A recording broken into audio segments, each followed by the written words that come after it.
am Rebecca from ChemKnits, and today we are going to speckle on some cotton yarn with acid dyes. Rebecca, that is not possible! It's not possible to dye cellulose fibers with acid dyes. In general, you need to use fiber reactive dyes and soda ash to do that. Using acid dyes and vinegar doesn't work unless the cotton has been specially treated in some kind of way, so that way you can dye it with acid dyes. And today we are going to be playing with a cotton line, Dye-lishus, that can be dyed with acid dyes. And I'm excited to revisit this because I've had this yarn in my stash for a while. But before I go and tell you more about the yarn, I want to give a huge shout out and thank you to today's lab partner, Mickey Thompson. Mickey, thank you so much for being my lab partner today. This is the Dye-lishus Cotton. In the past, I have dyed this with both commercial acid dyes and Kool-Aid. And I think in the Kool-Aid video, we also used some non-treated cotton and showed how that did not work with the Kool-Aid at all. But this did pick up some color. There are some instructions on the inside of the label, and the one I'm absolutely going to make sure I follow is to wash the yarn in hot soapy water. We'll go do that momentarily. The thing I may not follow is it recommends not using acid, but when I dyed it with Kool-Aid, obviously there's acid mixed in there. There's citric acid in that Kool-Aid mixture. And then when I dyed it with True Black once, there I 100% added acid into the dye bath to try to treat things the same as I did with a side-by-side skein of Stroll. So that is what we're going to be doing today. But I believe, fiber content wise, even though it doesn't say in the label, I believe that this is 50% cotton, 50% treated cotton. So no matter what, we're going to get something that is less saturated than on the wool, but it took up a surprising amount of color. Here we are. Well, it's not warm yet. I don't think the yarn is particularly absorbent. Maybe it is a little bit. The Stroll, at least, now the water's actually getting warm. The Stroll, at least, is more, what would I say, absorbent, and so doesn't require as much time for a pre-soak. And so I'm a little worried about trying to wash this in warm water without having it pre-soaked yet, because I don't know if we'll be able to successfully rinse out everything that it wants us to rinse. And I do see something coming out. I mean, I smell something. Not nothing. So I think as I try to not mess up the skein too much, I think what I'm going to do is add some more soap in here.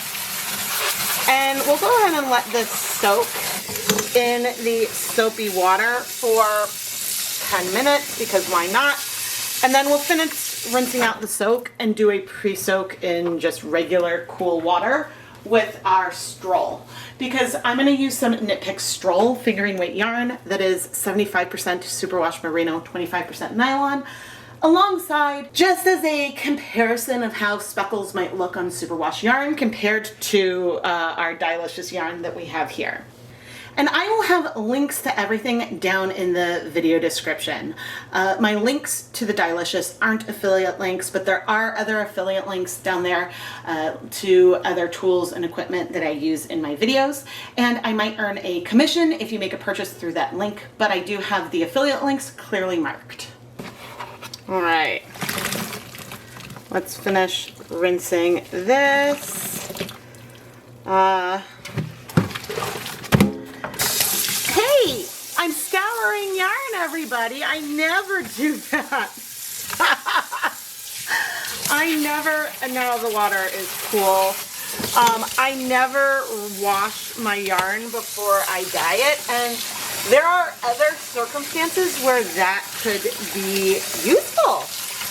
So maybe I'll need to do that more in the future on yarn that is less odd and unique.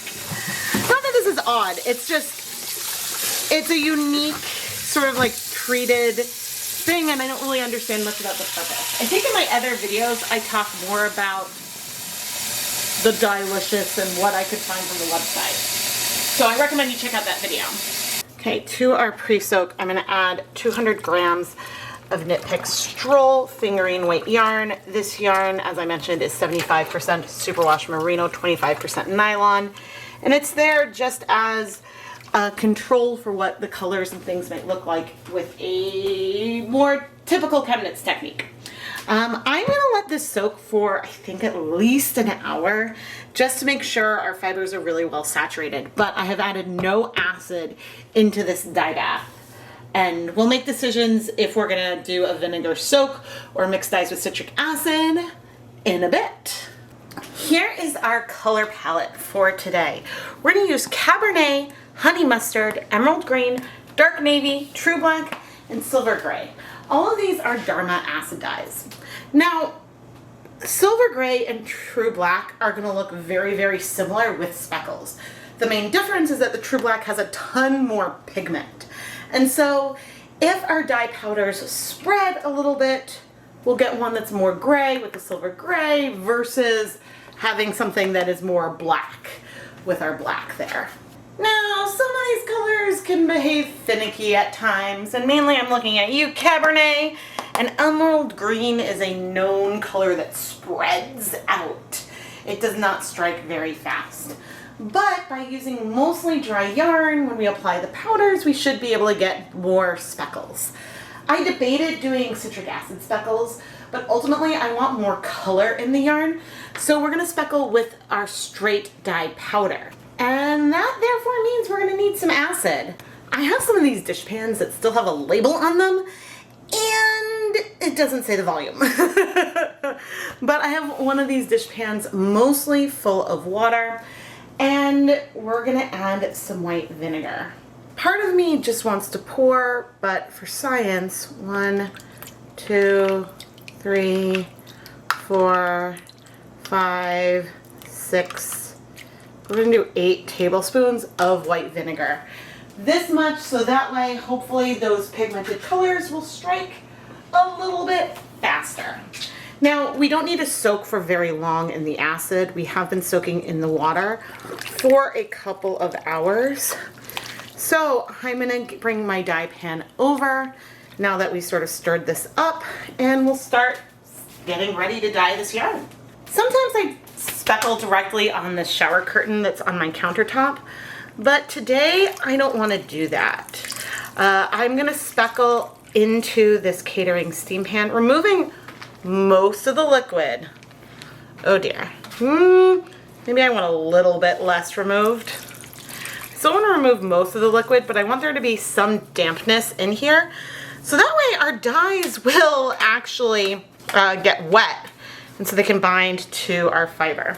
I do wish I had a 50-gram skein of Stroll, as it would be slightly better comparison, but we'll see what we end up with. And I have more of the Dye-lishus, so we can always try finer speckles some other time. But the goal is gonna be to get some sort of chunky speckles, and we'll see how this goes. But one other thing I do want to note right now, the white base of the Stroll is much whiter. The Dye-lishus wet is a lot more oatmeal colored just right off the bat. And then our final skein of yarn, with the Stroll, I know I can remove a lot more of the water. It's fairly absorbent. But I'm gonna add this yarn here to be our mop. And we'll save this vinegar water for another project, or for the washing stage, whatever makes sense.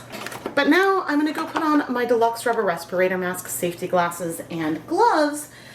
And I'm also gonna set up a steamer basket off camera, and we're gonna start speckling on our yarn. Let's start with some of our gray, mainly because I wanna see what this is gonna do as it sinks in. And it doesn't need to be something that is going to be perfectly repeating, but I'm having each color, at least on the first side, predominantly in one area. I will probably flip and move where things are, whoops, as we go over to the other side. Now you can see when I wipe my hands on, that is very gray. And what we're getting are some very sharp black speckles that are kind of close together. And I think next to it, just for giggles, I'm bringing our true black and using a similar amount of powder, and already you can see just how much more pigmented it is. I'm going to zoom you in, but on our mop we've got the gray there, here's the black, and it's just so much darker. But ultimately, to me, the temperature of silver gray looks like a more dilute true black. So here are those silver gray speckles on our Dye-lishus Cotton, and they might spread out a bit, but each speck itself is fairly dark just because that's the nature of the powder. Now the contrast, here is the true black, and you do see a lot of speckles that are a little bit bigger. There is more pigment, so it might spread more, but it's just, it's way more saturated right off the bat. As for now, the speckles are looking very similar on the Dye-lishus and the cotton, but we'll see how they look once, obviously, we heat set it. And again, I'm trying to keep things as, I guess, similar as I can across the skeins, while also remembering that we have double the yarn with our Stroll. Let's do the honey mustard. And so my hope is that I believe this will give us a more of a golden yellow color compared to, say, if we were going to speckle with like yellow, it would give us more of a, just like a yellow. But if you go to, sometimes like even honey mustard, it might look a little bit orange. Depending on, here are on the yarn mop, you can kind of see that it's darker here, but it is much more of a golden yellow once it sort of is a little bit more dilute. And I am wiping my gloved fingertips onto a paper towel to make sure they're nice and dry before we go into our next color. Let's do, oh, that was a lot of navy right there. And I know I'm treating them both kind of identical with our color placement. And they aren't going to be identical, both because of the size and everything like that. I'm just trying, and especially because I plan to do the colors in a slightly different order once we flip. I'm just trying to have a little bit of all the colors everywhere. That is my goal. And the navy might look more navy once, once everything has dried. But I'm curious how much lighter the colors on the cotton will look. Okay, here's cabernet. Where are we gonna go? Let's go right here. We have a little bit of space, at least. We still have our emerald. Although, that, I guess, I don't know where the emerald will go. Bring in a fair amount of cabernet, because why not? But the navy, the honey mustard, and the cabernet are so pretty together. I'm now wondering if, because of the same tone, because those are all sort of like rich colors, if I maybe should have picked alligator green from Jacquard as our green versus emerald, because I think emerald might be a little bit bright, but we'll see. We'll see how this goes. Trying to be very light and a little bit sparse with it. Now this is fitting. And the sparseness, let's go in here as well. The sparseness is mostly because I know that it's a color that spreads, and I don't want the whole yarn to become green. But I think it is rather pretty.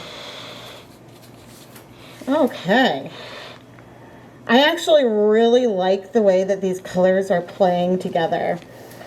Now, the overall technique I'm doing with color placement in general is very, very similar to what I did with the Eevee speckles in the ChemKnits Clinica special. At least that is my plan, because I'm trying to not overdo all of the speckles all over, because I want there to still be a little bit of a variegated feel to our yarn. But I want to feel some of this all playing together. Now, we're about to flip. Right now, to me, it looks like there's way more color on the cotton. And that's because I'm trying to decide if things are spreading more. Maybe it's because that color is also deeper to begin with.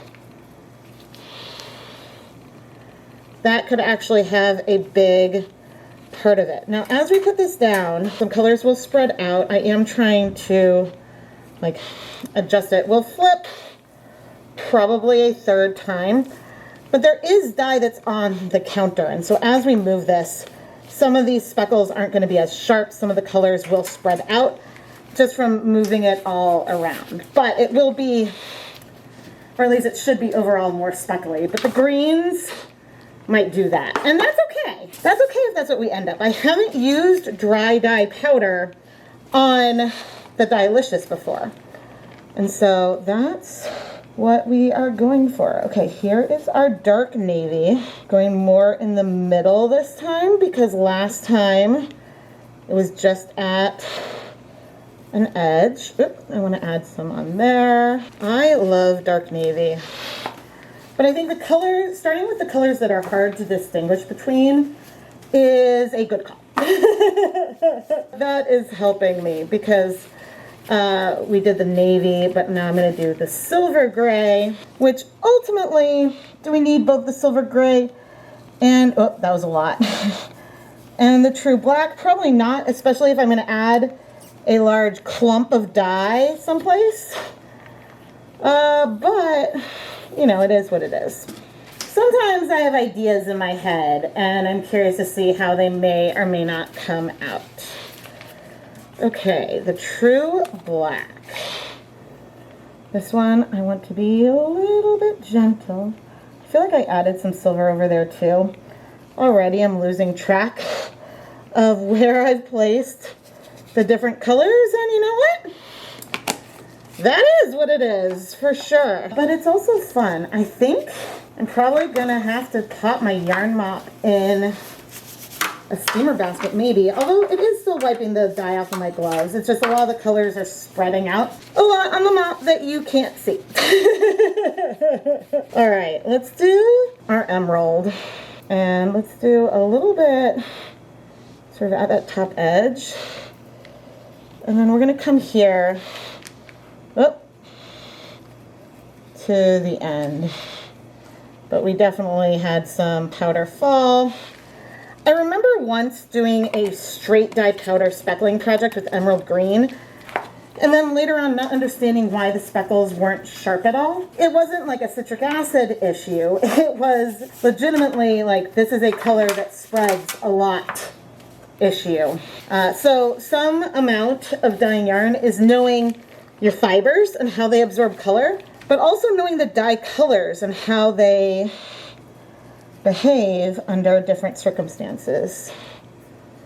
And hopefully I'm not using too much cabernet to cause it a bleeder.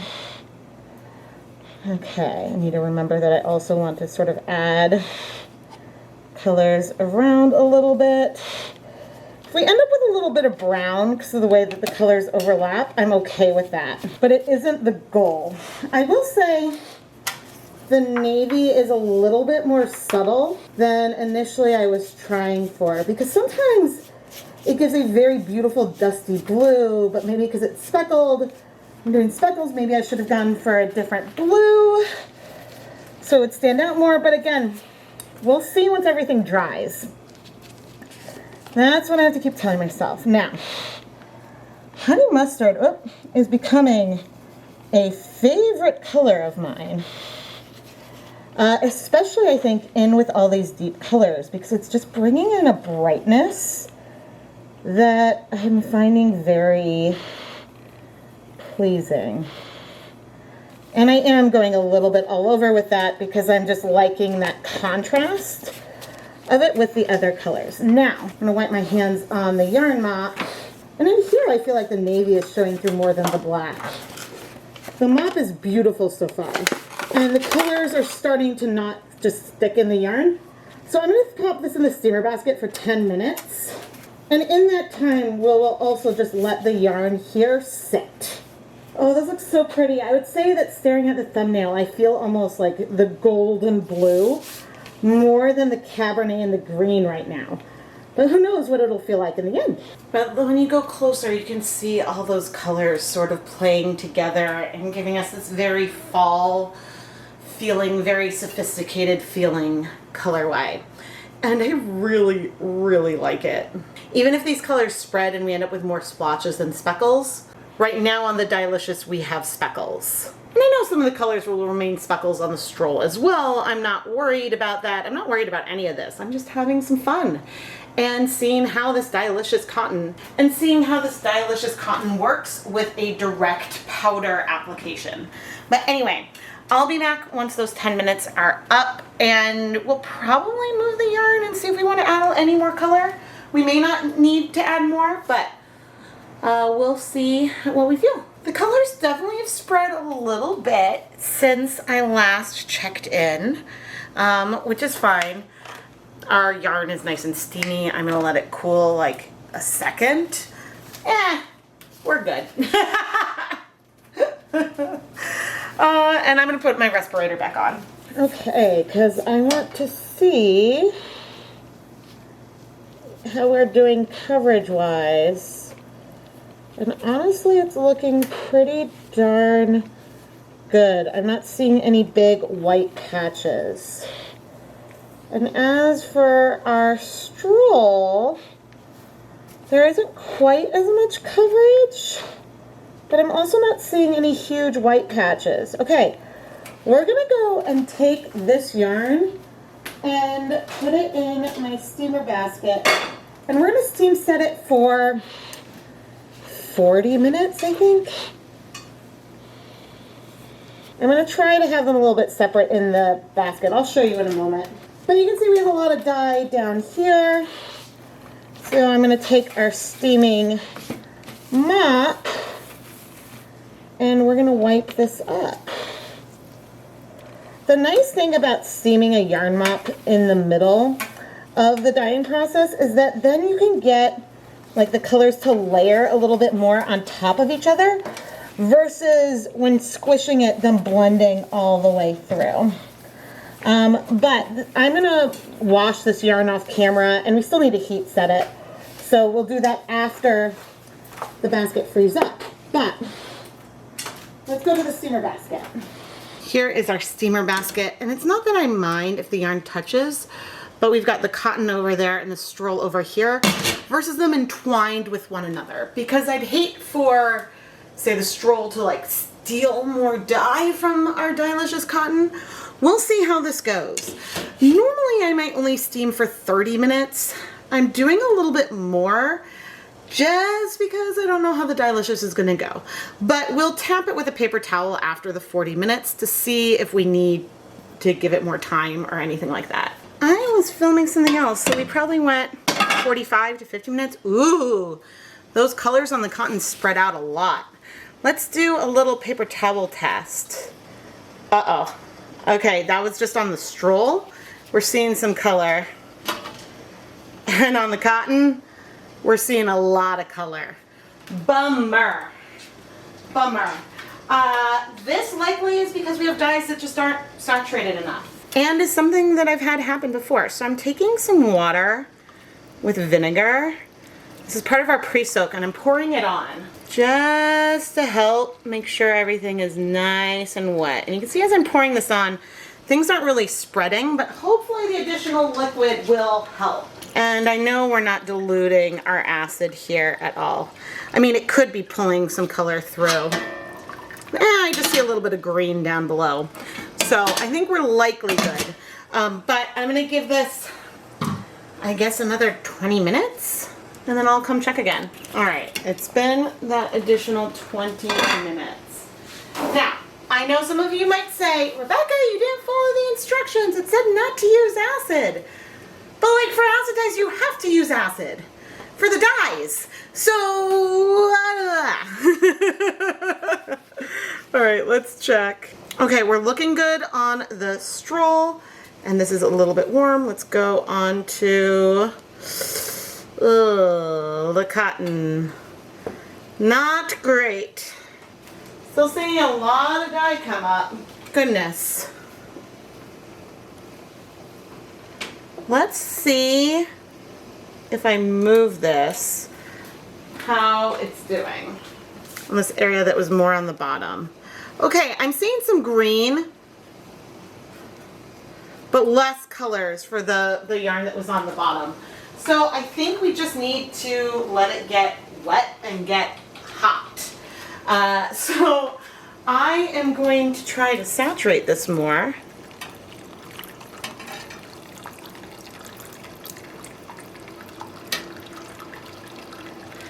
With our water that had vinegar in it. Yeah, the water below is just looking a little bit green to me.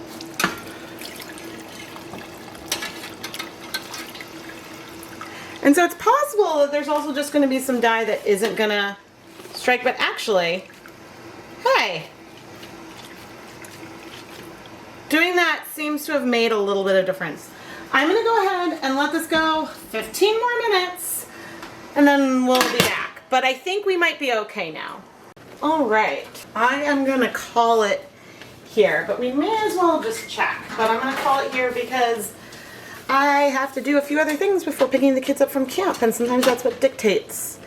Okay, I am seeing some cabernet and some of the green, which I'm not super worried about because those two are colors that can be a little trickier. Hopefully things will rinse out okay, but I am going to remove our yarn. And what's funny, I would say the colors spread a lot on the cotton, less so on the Stroll. And yeah, squeezing, I got a little bit of green there at first, but it's all good. All right, I'm going to put this into a container so it can cool off, and then once it's cool, we can wash it. And then I'm also steaming the yarn mop from earlier. Oop, hot. I'm going to wash the Stroll first on its own, just because if we have bleeding with the Dye-lishus Cotton, then we'll know that's where it's coming from. And if we have bleeding with the Stroll, then we'll know. So for a control, I added a little bit of dish soap. I already washed the yarn mop with another yarn mop from a different video, but I washed that off camera and there was no bleeding. And I'm not seeing any bleeding here either. I always wash my yarn in cold tap water, but I do try to match the temperature of the water to the temperature of the yarn. This yarn has cooled overnight, but if it was like slightly warm, then I would start with the water, slightly warm occasionally. Although usually I just stick with cold. But anyway, I'm gonna put this through a spin dryer and we'll come back with the Dye-lishus. Now, what's cool on here, I don't know if I see black, I see gray. We have a lot of color spread versus speckles. There's a lot more white space on the Stroll, but it's hard for me to say definitively. Ooh, this is looking good so far. It's hard for me to say if the extra white space that we have on the Stroll is due to the fact that it was a 100-gram skein versus a 50-gram skein or what. So the great news is that maybe we have a hint of some bleeding. We haven't added soap yet, but I'm just seeing a tiny bit of green come out. If this were untreated 100% cotton, we would see so much color coming out right now. We would see a ton of bleeding, but given that this one still had, it looked like dye on the surface, this is really, really, really great. Yeah, I'm seeing a tiny hint of some green, which, given that this is, okay, we're seeing a little bit more green, but I'm not immediately concerned about that, given that I think this is 50% regular cotton too. I think that I washed the other ones and they didn't bleed at all, but this was a color that I knew could bleed, so I'm not concerned. All right, I'm gonna rinse this a couple more times and then I will check back in. It's been a couple of rinses and the dye bath is clear. So this really was not bad at all. But I do want to wet, or at least damp, compare the Dye-lishus to our Stroll.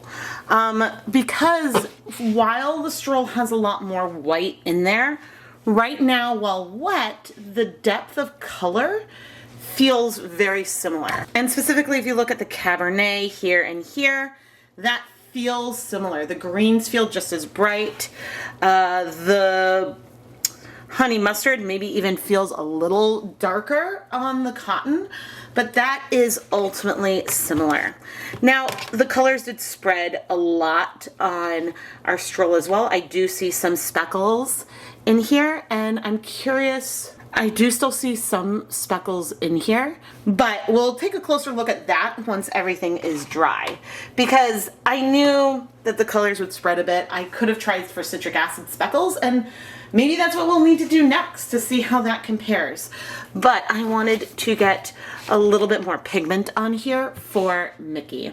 I'm curious if we'll have speckles in here at all or not. But this damp comparison right here is mainly important because it's likely that I think that Dye-lishus will look significantly paler once it's dry. That's my hypothesis. Here we are out of the spin dryer. It's maybe a hair lighter than before, but on camera it's looking pretty similar. So it's still damp, but even more damp than it was before. So do I recommend you get Dye-lishus? I don't know. It's fun. I find it fun to play with and to dye some cotton with acid dyes. Like, that's pretty exciting.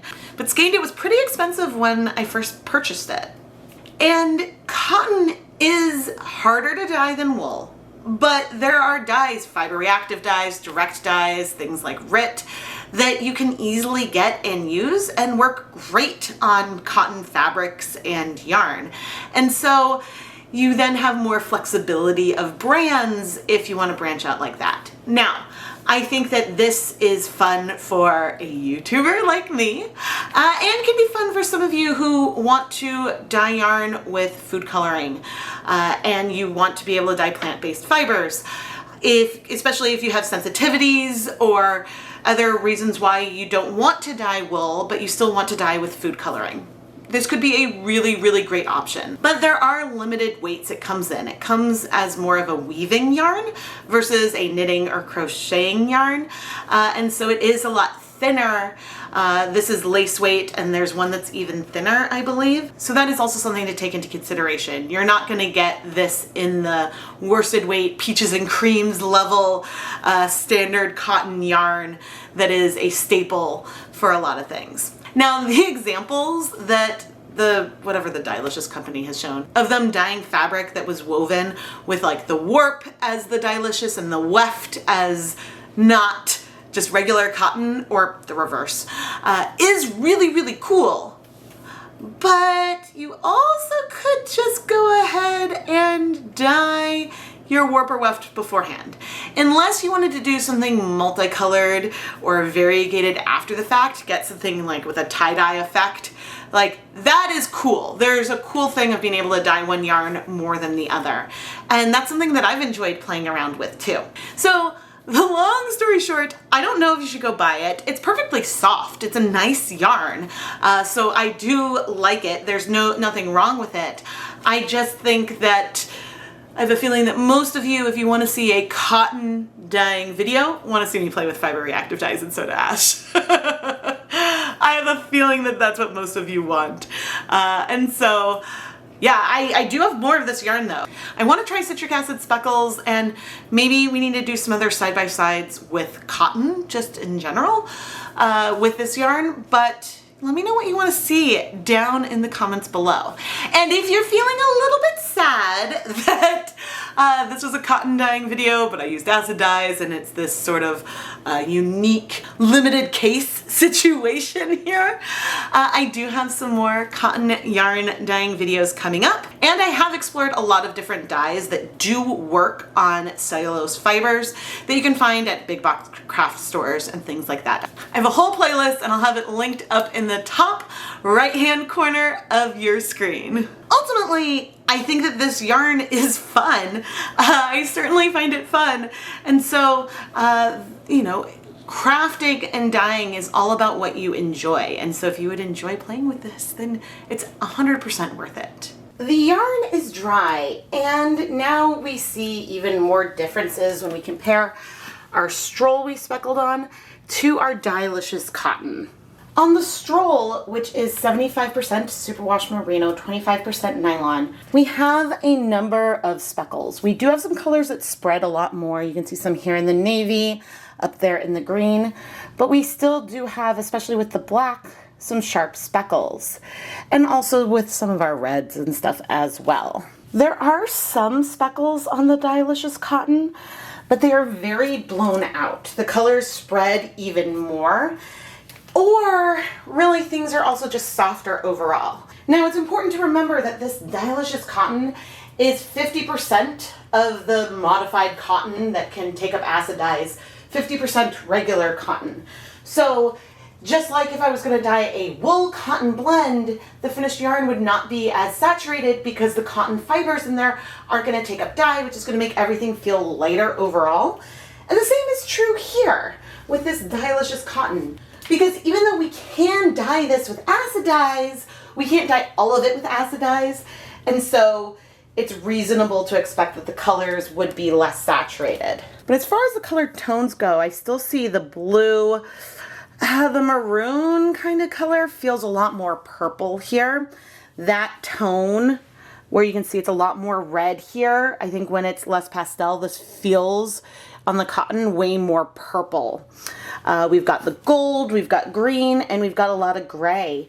It turned out really, really cool. Maybe not quite the palette that we expected, but I still really like it. And Mickey Thompson, I hope you really like it too. Our yarn mop that we have here has the colors way more spread out than our speckled colorway.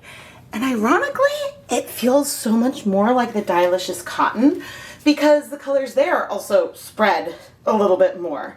And so I just thought that that was a little funny. Am I the only one that really sees it? Which one do you think looks more like the Dye-lishus Cotton, the yarn mop or the speckled? Mickey Thompson, thank you so much for being my lab partner for today's episode of Dyepot Weekly. I really hope that you're going to enjoy how this Dye-lishus yarn turned out. It might be different from what I originally conceived in my head color-wise as the color story, but I still think that it's beautiful and super unique from cotton colorways that you can find commercially available on the market. There is something to be said for hand dyeing cotton yarn. I think that hand dyed wool yarn is also super unique, not discounting that, but there are a lot more types of variegated and even more hand-painted colorways that you can find produced on a large scale by different brands than there are cottons like that. So I really hope that Mickey loved the yarn and that the rest of you have enjoyed this video. I am Rebecca from ChemKnits, and I always post at least 2 videos a week, and I love playing around with different types of dyes and yarn, so that way we can all learn together. The more I play around with different types of techniques, the more I find myself learn. If you love the yarn I dye and want to bring some home, head over to the ChemKnits Creations Etsy shop, which is filled with hand-dyed yarn featured in my videos. And you can also find the lab partner listings there to learn a little bit more about how you could get shoutouts in an episode like this. Don't forget to subscribe and turn on notifications so you never miss a new video. Thank you so much for watching.